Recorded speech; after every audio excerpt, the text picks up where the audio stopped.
Scrooge does not like his visit with the ghost. Yeah, he is shown his childhood very, very lonely, very, very sad, without family, in a school that is kind of overgrown. He feels forgotten about, etc. Sorry. We're then shown Scrooge at work, and he has this wonderful boss called Fezziwig, whose light shone from his calves. When he's dancing, light seems to like jump out of him, and that light again reminds us of Fred, the idea of being in a glow.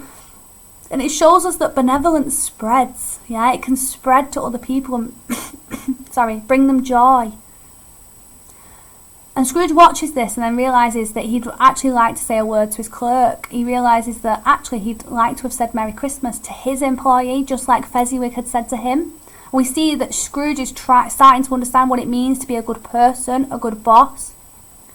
But then Scrooge is shown the breakup with Belle. Yeah, he began to worship a golden idol. And Belle could not be with him anymore because she wanted love and compassion, and he was obsessed with money.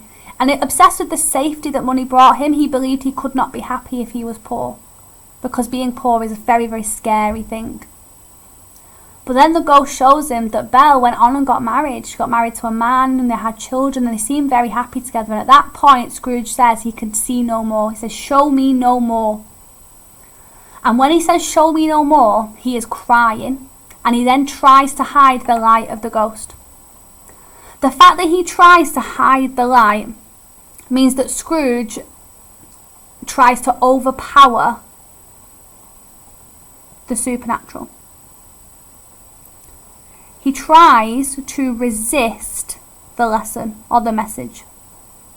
He doesn't want to accept what he has lost because of his actions, what impact it has had on him. But he could not hide the light. It's very important that he tries to resist this message from the ghost, but it streams out. Essentially, the ghost is a candle. Yeah. That's my best little drawing of a candle. And Scrooge tries to like put a cap on it, like to cap the candle. And instead, as the cap pushes down, the light just spreads out, and it's streamed out in an unbroken flood. This idea of unbroken is really interesting. If something is unbroken, it is complete. It is whole. Metaphorically, this represents that the ghost's light is superior to Scrooge. Scrooge, the Dark Master, cannot break that light. It is unbroken. It symbolises, if light can be symbolic of benevolence and kind of Christmas spirit or the message of God, it symbolises that these ideas are far superior to malevolence. Scrooge, the Dark Master, cannot break this message. Okay? This message is far more powerful, far more superior to Scrooge. Yeah? So, benevolence